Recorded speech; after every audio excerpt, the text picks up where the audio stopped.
everybody, it's Brandy from Brandy's Book World. Welcome to my channel. Or for the two of you who have been here before, welcome back to my channel. And hi, Mom. No, I'm kidding.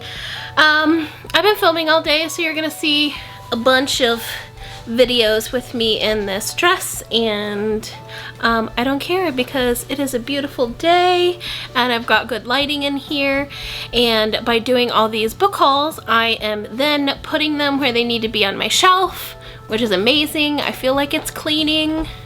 Some of them are going to my TBR shelf, which is that way obviously, and then the ones that I've read, I've got all kinds of stuff going on.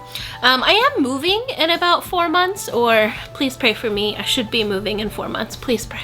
Please, please, please. So I'm hoping to like get them cataloged. I'll probably start packing in like July. So I thought I'm either gonna catalog them on my phone and Goodreads then, or I really want to be able to like unhaul. So I think if I start packing in early July, like once school is over, and hopefully all of our distant learning stuff. I do a lot of training and coaching in the summer, but I've really kind of brought that and simmered that down a little. I'm only presenting a couple of times this summer, so but that always ends up being at the end of July, and then if I'm moving and school is starting. So anyway, if you want to see my daily reading report, please feel free to add me on Instagram at Brandy's Book World, where I try to update daily on my reading or my bullet journal that I've started now. No, reading bullet journal. I ain't planning because there's nothing to plan for. However, all right, let's get going on the books, right? You're not here to talk about my life. To all my 19 subscribers. Oh, 20 today, 20 subscribers. So anyway, the haul that I have today, I bought in September. It's from a company. It's from a company called FirstBook.org. What they do is they get lots of wonderful, amazing donations to supplement the cost of these brand new books. Thanks, Ellie. They get donations from big corporations like Pizza Hut, who will supplement the cost of these books so that teachers in Title I schools can get them at a much reduced price. So their picture books are usually about $7, and then their YA books are usually around the $5 range or so. So a lot of the books I get, I preview, and then I try to help get them for my copies for my Project Lit Book Club. So yes, without further ado, I'm going to show you the picture books first because I know I only have your attention for like 30 seconds before you're like, no. So I'm going to show you my favorites of that, and then I'm going to show you all my YA. Does that sound good? It's like 5 picture books, so don't get scared, and then it's probably about 10 YA-ish books. All right? But I have to say my first is Hair Love. You guys, this just recently, so Matthew A. Cherry turned this book into a animated film, or the animated film was the book. I can't remember what comes first. I think the story came first, and anyway, it's in picture book form and it's in animated form, and you can get a hold of that movie for free. There is a link, so I will link it below if you remind me.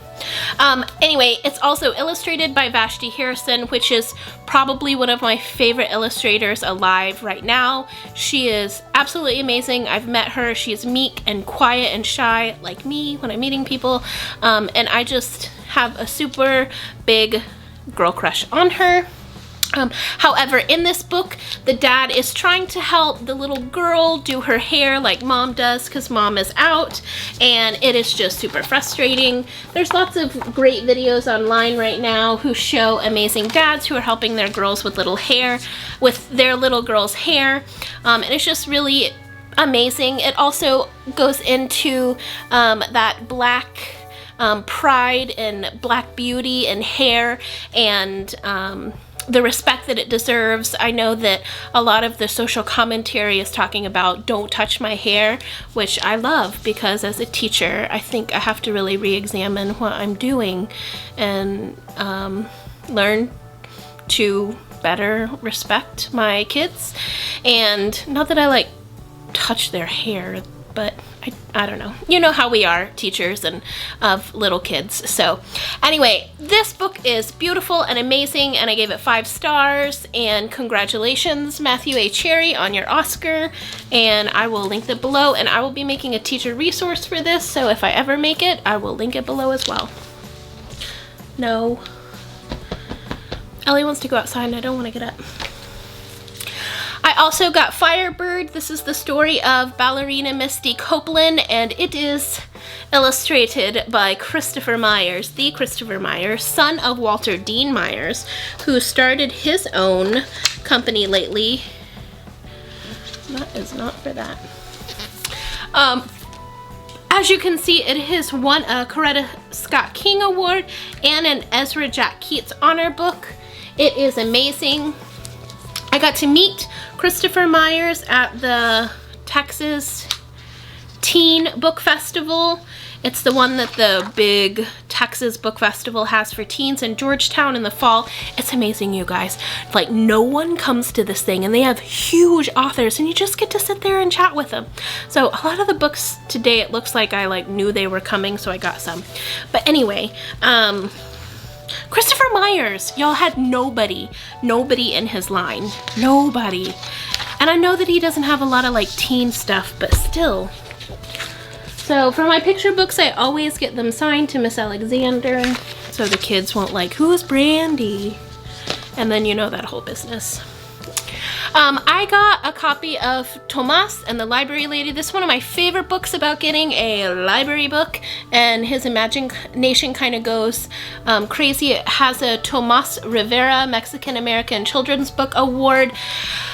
Pat Mora came to the San Antonio Book Festival last year, and I did not have a copy of this book. I thought I had a copy. If I'm brave enough, I'll show you a picture of my bookshelf. And there's more. However, I did not have this.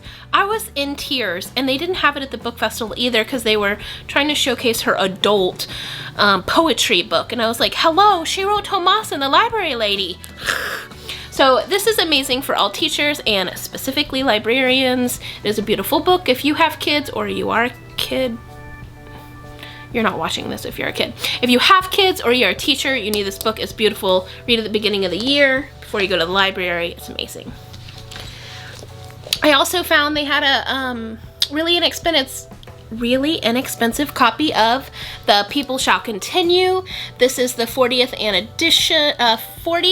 anniversary special edition. I'm just getting too excited. I need to calm down. This is by Simon Ortiz, illustrated by Cheryl Graves, written in the rhythms of traditional oral narrative. This is an epic story of Native American people. Last summer, I got to go to the National Museum of the American Indian and was truly, truly inspired. I learned so much that my history books in Texas did not teach me, and it makes me mad, and I've got feelings about it, but I'm not going to put it here on a booktube channel. However, I'm trying to get a hold of really authentic Native American literature that I can put into my school and with the kids that I work with. So I'm excited to have this. And then I saw that they had And Tango Makes 3. It ends up being a book on tape, but I probably won't use that because I don't listen to books on tape or CDs or whatever, audiobooks. This is by Justin Richardson and Peter Parnell, and I got this because my friend Matt at the TALE, which is Texas Association of Literacy Education. He sits on the board. I am a non-voting board member. I do a lot of advocacy for them. And he put this in his presentation about representation in picture books. And this is about, these two penguins are, I just know it's LGBTQ, so I think they are male. Yes. It's read by Neil Patrick Harris. So I think they're male penguins. It's 2 male penguins, but I'm not sure. I do know they are the same sex. So it is really good representation for our little kids who have same-sex parents. It says there are all kinds of animal families in the zoo, but Tango's family is not like any of the others. Follow along with the enclosed I ain't following along. I'm gonna read this myself. So obviously I've not read it because I have not taken it out of the plastic case. It does say that it got the ASPCA Henry Berg Children's Book Award, the prevention of cruelty to animals. So anyway, I'm excited to have this, and again, just be able to know and be able to talk about resources for families of all types as an educator. So those are the picture books I got. Let me show you the YA chapter books I got.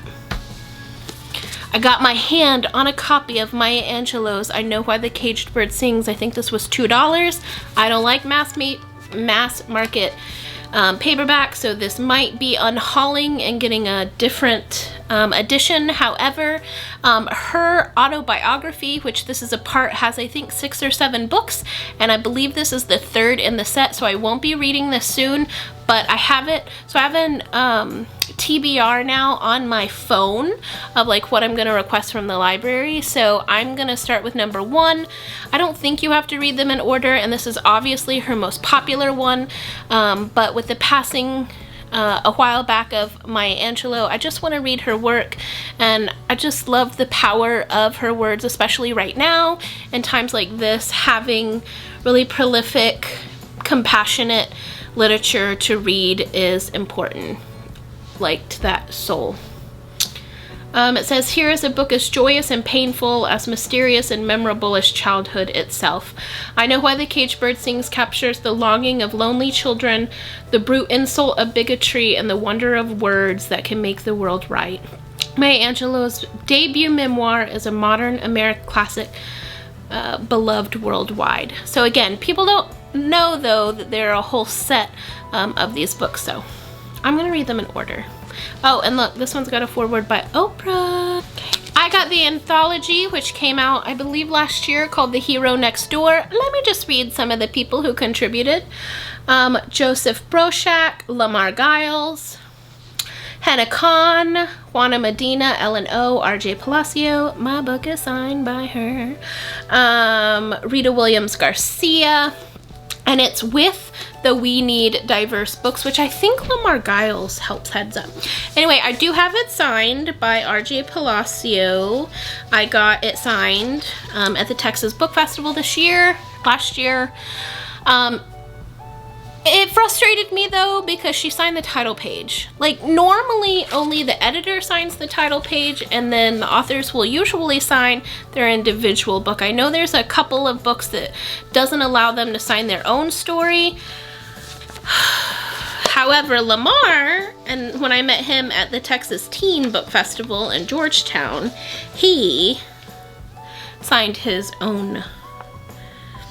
I just love him. If you talk to him, he's very like current. He's on Twitter. He's a part of the We Need Diverse books. He's got really great creativity. So there you go. This was a little bit more middle grade than YA from what I understood. I have not read it yet. So I went ahead and got him to sign it to Miss Alexander so I could show it to the kiddos or read it aloud in our book club or something. But I'm excited about this. I also got a copy of Finding Yvonne. This is newer. I believe it came out last year. Anyway, it's by Brandy Colbert, and she wrote Little and Lion, which was really popular a few years ago that I read and loved. What I loved is Brandy Colbert was amazing, and I went and got my book signed, and she was like, "What's your name?" And I said, "Brandy." And she goes, "How do you spell it?" And I show her my sticky note, and it's the same way. And she said it was the first Brandy with a Y that she got to sign for. So, and it says, "So nice to meet you in Texas." So she's really great. Her line, again, did not have a ton of people. I don't know why. She is just a really cool person if you have the chance. She usually does have African American or Black representation in her books, but her writing is amazing. So it's not even about like reading because there's diverse characters. It's reading because she has an amazing voice, and it doesn't matter who her character is, they're gonna be someone super relatable. She is so nice and like conversational, and we just stood there, and I'm pretty shy when I'm meeting people and I don't ever really think of what to say. But yeah, it was great. And then I got to see her at NCTE later in Baltimore. But so some choices are easier than others, and I still have the most difficult one ahead of me. Yvonne has had her trusted violin to keep her company for years, especially in those lonely days after her mom walked out on her family. But with graduation just around the corner, Yvonne is forced to face the cold hard truth. She might not be good enough to be accepted into a music conservatory after high school. This was me. I went to the University of North Texas to study music. I ended up also going to Juilliard for 3 days, I think, and then I called my dad and I was like, this isn't gonna work. Can I come home? And he was like, with that paycheck? Yes. Or with that cost? Yes.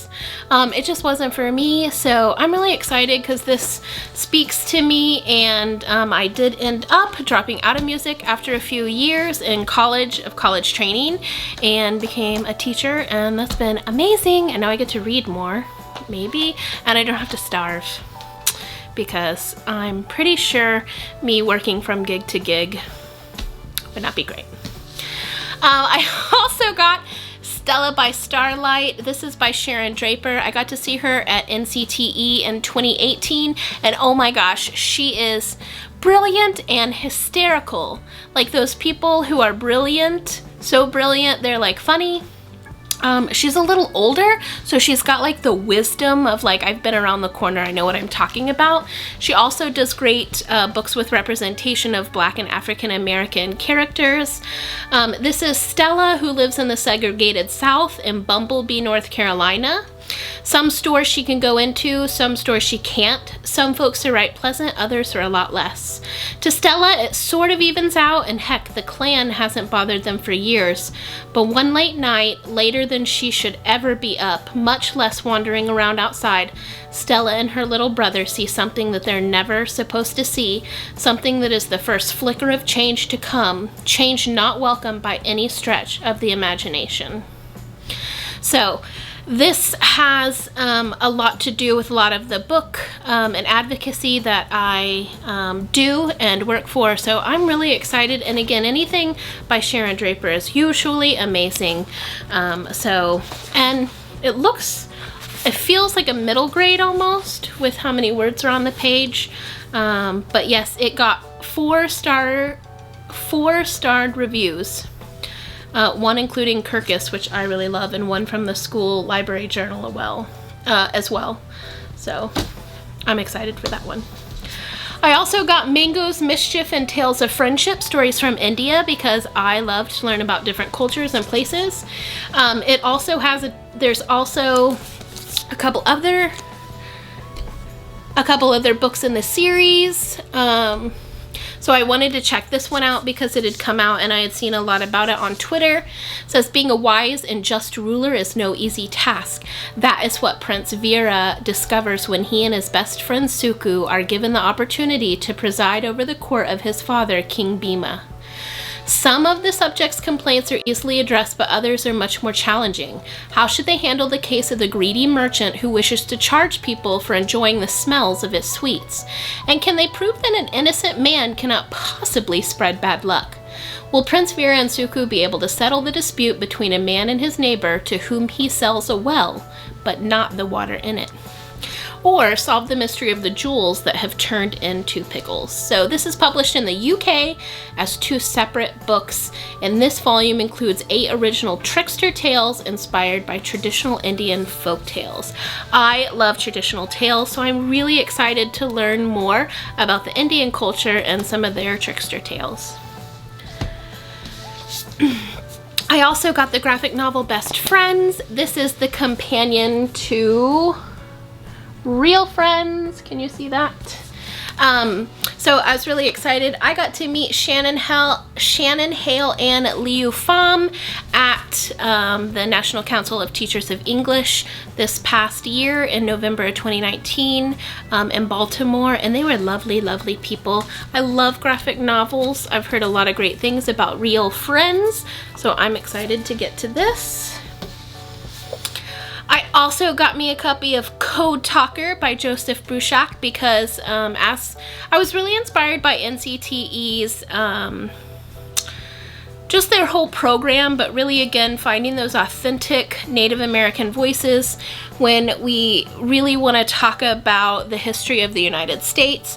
This is a novel about the Navajo Marines of World War II and how they used Code Talker. I've heard about it, but I don't know a lot about it. So I picked up this book because I really do want to know, and I want to be able to maybe have some more thoughtful and inclusive dialogue when teaching World War II. I also picked up a copy of With the Fire on High. This is Elizabeth Acevedo, who wrote The Poet X, which I gave 5 stars. That book is amazing. I have yet to find anyone who's like me. Now this one is prose, so it is not lyrical like The Poet X, but it got a lot of attention when it first came out. I haven't seen anybody talking about it now, but she always has really great characters and they're just so down to earth. But ever since she got pregnant freshman year, Moni Santiago's life has been about making the tough decisions, doing what she has to be done for her daughter and her abuela. The one place she can let all that go is in the kitchen. There she lets her hands tell her what to cook, listening to her intuition and adding a little something magical every time, turning her food into straight up goodness. Even though she's always dreamed of working in a kitchen after she graduates, Imani knows that it's not worth her time to pursue the impossible. Yet despite the rules she's made for her life and everyone else's rules, which she refuses to play by, once Imani starts cooking, her only choice is to let her talent break free. Elizabeth Acevedo always has such poetic phrasing in her sentences and lines, and it's like a celebration of words, so great lyricism even in prose. 2 more. Then I have Darius, The Great Is Not Okay. I've heard a lot about this. It's gotten a lot of attention on Twitter.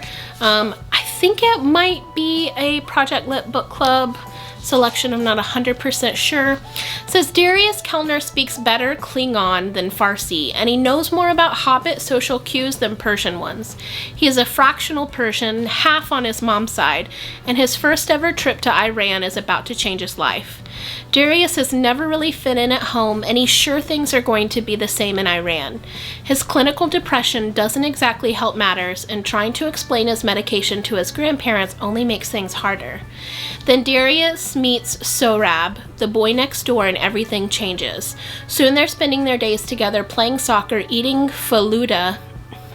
I'm sorry if I said that wrong. Eating faluda and talking for hours on a secret rooftop overlooking the city skyline. Sohrab calls him Dariush, the original Farsi version of his name, and Darius has never felt more like himself than he does now that he's Dariush to Sohrab.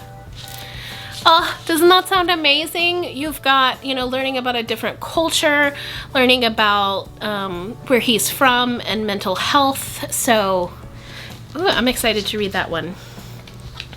And then the very last book that I got is The Last Day of Summer. I think this came out before last summer, I think maybe. Or maybe last summer. Anyways, it is by Lamar Giles.